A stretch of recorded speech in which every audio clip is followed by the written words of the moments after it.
Hey guys, Neph here, getting into episode 3 of Let's Play Pokemon Yellow. Here's the list of my items in inventory. Since I'm not playing Pokemon Red, I don't really need that many antidotes, but it's good to keep one on hand just in case. There's a whole bunch of trainers here on Route 3 to take on.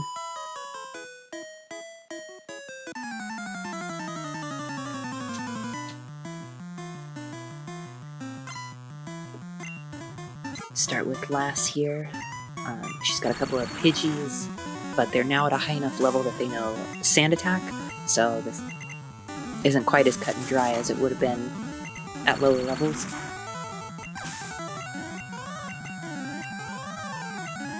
I thought about switching just to get rid of the accuracy reduction, but as you can see, we got through it pretty easily.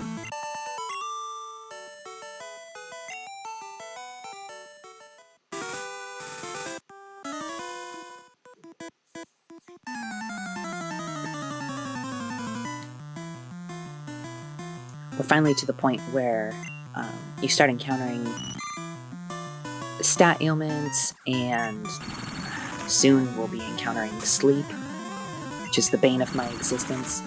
But then you still got trainers like this thrown in the mix, like a level 10 Caterpie. Come on.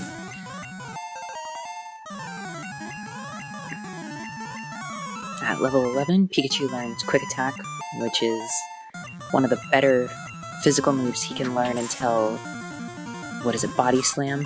But I don't think we get that till the SSN.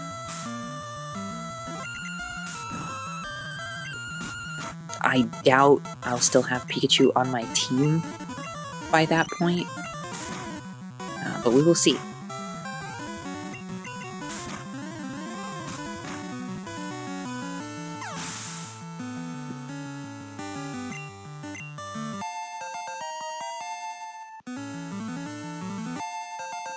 And there's that double kick. If I was going to deposit Pikachu immediately, or if I wasn't going to have a Butterfree against Brock, that double kick would have been my go-to against Geodude and Onix both. But again, you're better off with Confusion from Butterfree just because it's a special attack, and Butterfree has a decent special stat, and they have terrible special. Messed up there, I should have used Quick Attack myself.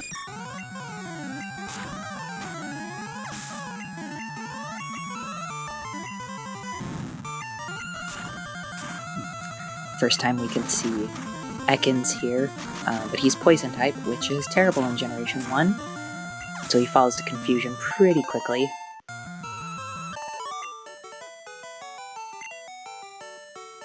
I think Butterfree is one level away from another stat move.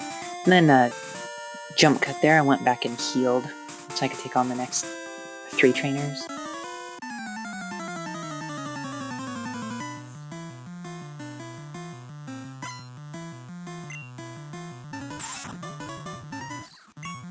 I feel like this early on, they're just feeding you experience points with these battles, like giving you the opportunity to try out different teams.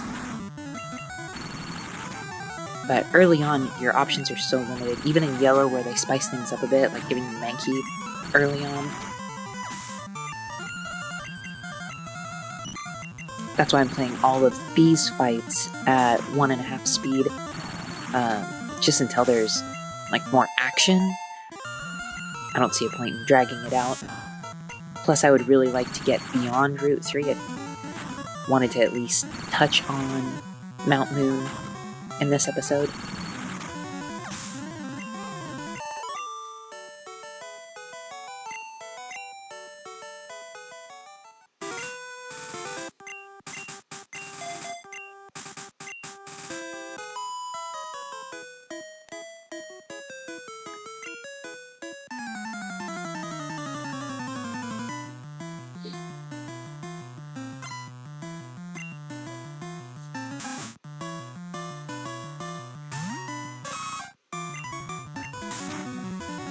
Now we get to see how great Double Kick is.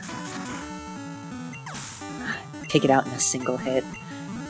Nidorann's about to get a lot better, just because he evolves at level 16.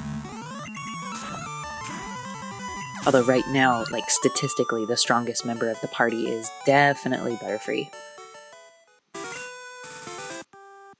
But Butterfree's gonna plateau here real soon. Basically just keeping Butterfree around for the status ailments that it can inflict.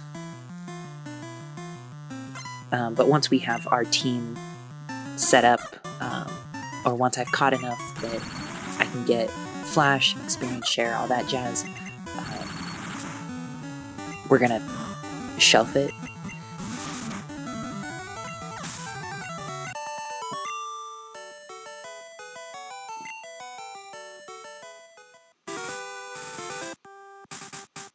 Butterfree does learn some decent moves though. I've had some older runs of this game that I've gone through. I try to do a Butterfree only run, obviously using other Pokemon for HMs, and Butterfree levels up so quickly that you don't really have any problems until the Elite Four, and then things get a little bit dicey.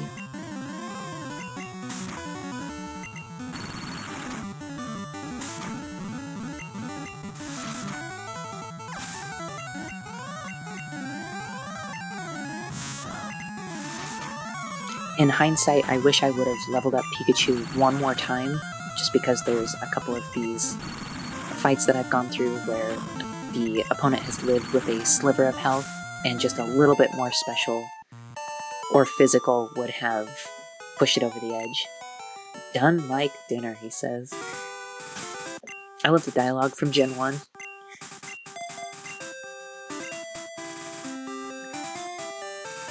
This fight right here is ridiculous.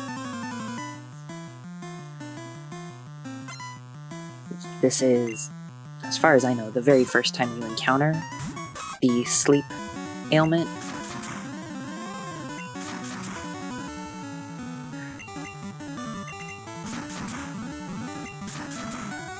But we got lucky, didn't have to deal with it here.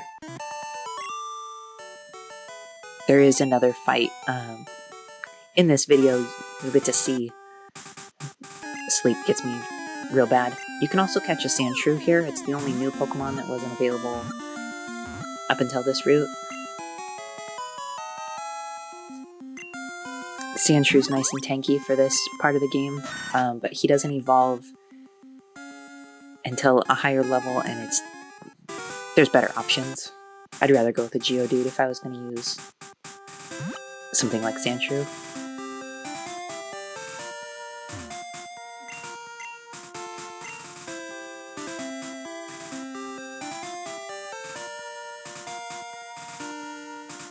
And we cleared all the trainers.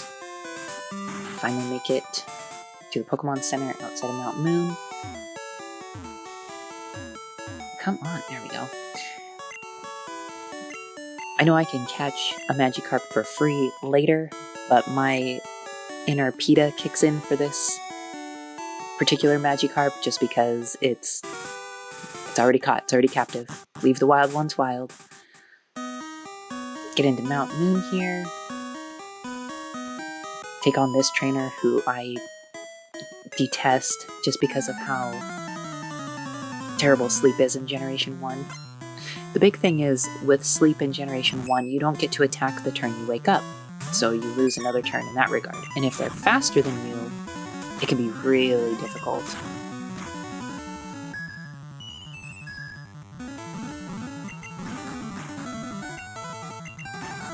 This close to the Pokemon Center, I don't know why I didn't just switch to Nidoran, because Double Kick would have done definitely more than confusion, although it is nice to see the opponent hit itself.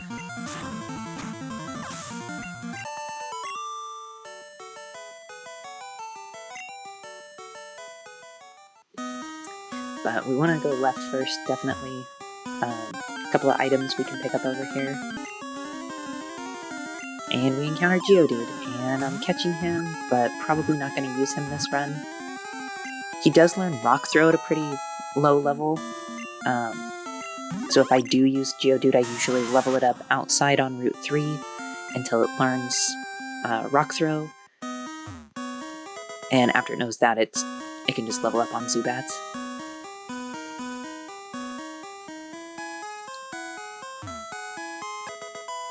And another ever important potion.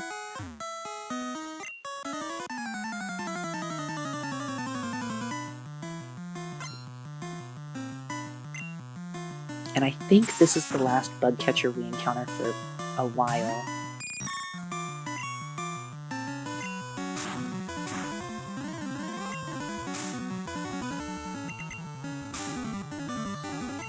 Kind of surprised that it only took a single string shot for that Weedle to outspeed my Butterfree.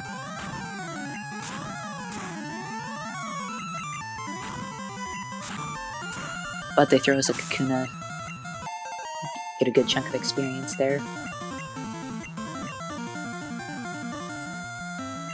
Poison Powder is probably the least important of the 3 status afflictions it can give you, but it's still better than Butterfree's other moves.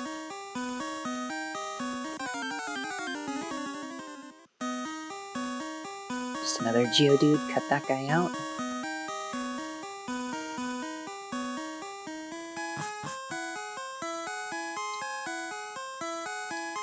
Down the first tunnel, you have... Well, anytime you're in one of these tunnels, you can actually encounter Clefairy and Paris more frequently. We'll take on our first Rocket Grunt here.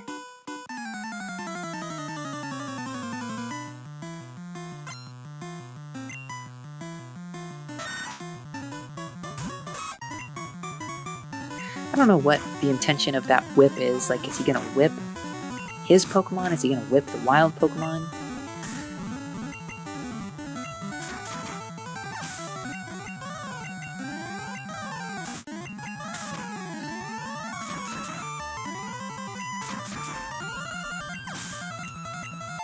Just 2 more levels and Nidoran is gonna get crazy strong.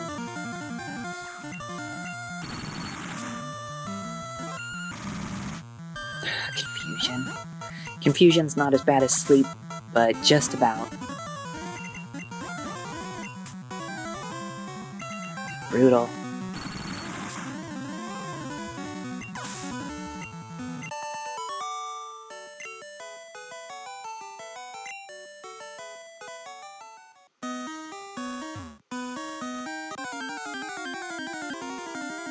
And here's our first Zubat. I'm surprised it took us this long to encounter one.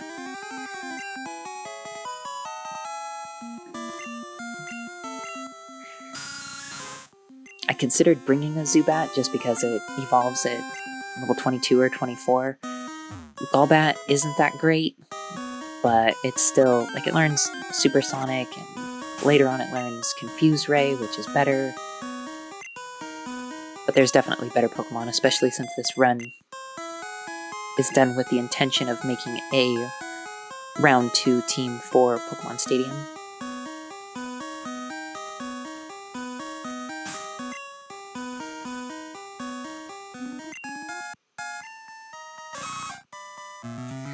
I definitely forgot that this trainer here doesn't know any electric type moves, even though I knew his team was going to be electric type. Otherwise I would have just left Butterfree out.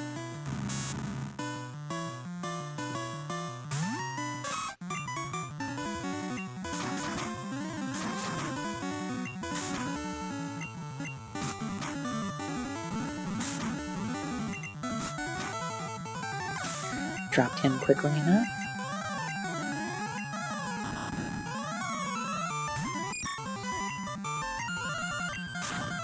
Eventually Voltorb will encounter a Voltorb in tall grass, but it knows Sonic Boom, which does static 20 damage, 25 damage. Not a whole lot by that point in the game, but it still kind of bites when you're trying to catch stuff.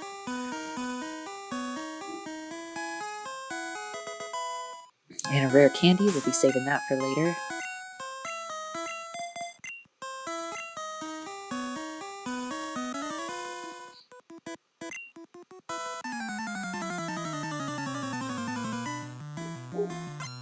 Oh, I lied about Bug Catcher. This, I think, is the last one we encounter for a while.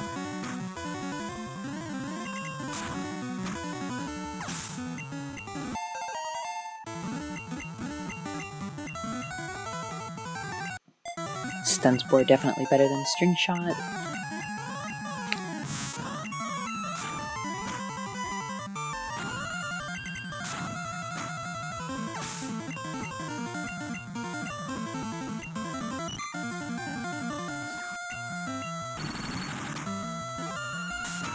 At this point, I want to focus on getting Pikachu the experience more, just because anything Pikachu is going to have the type advantage of here in the cave, Butterfree also will.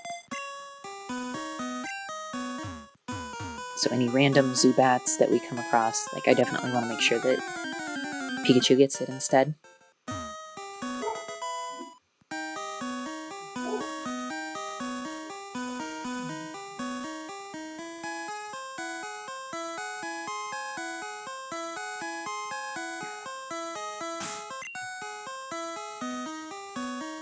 Well, Pikachu got one random encounter at least.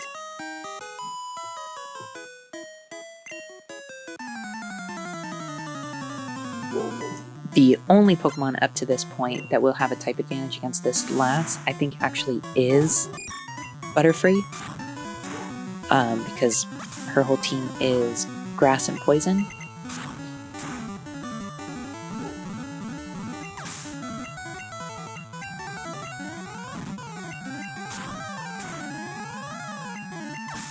Lucky crit.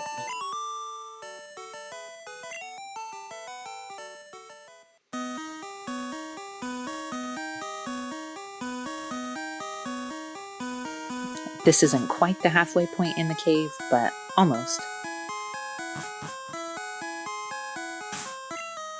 I definitely want the 2 items in this room, though.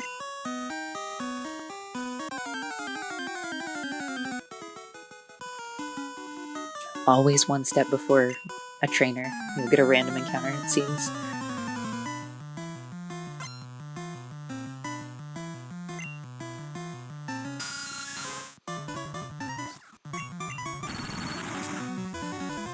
Just more trash.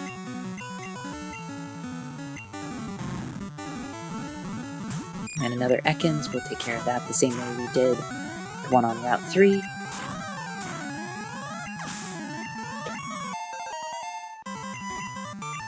Here we go. This is the move that I was really counting on.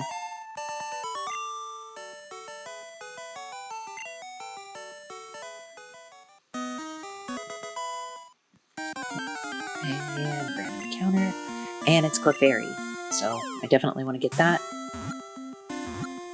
I could trade this for a Mr. Mime later on. This is also the only area you can catch Clefairy. It's in Mount Moon. And can't forget our hidden item. It's just an ether. If I was doing like a solo challenge, that ether would mean more to me.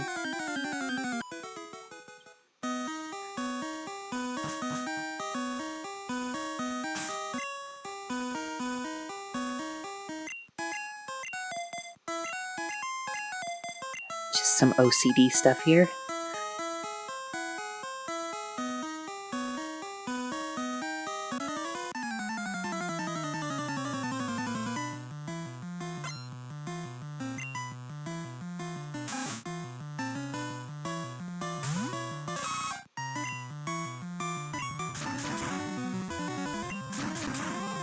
The power of double kick early on when everything is normal type is just so good.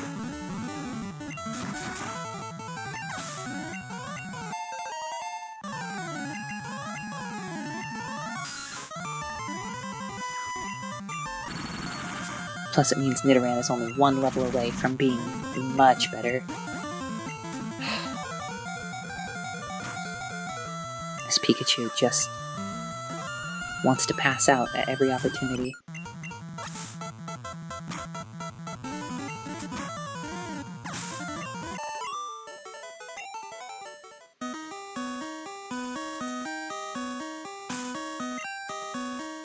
Alright, I definitely want to go back and heal up, so I'm going to use the escape rope. But first, that HP up, I'm going to use it on Nidoran, since he's going to be a lifelong member of the team. I'm going to use the escape rope, I'm going to heal up, and I will meet you guys back in this area in the next episode.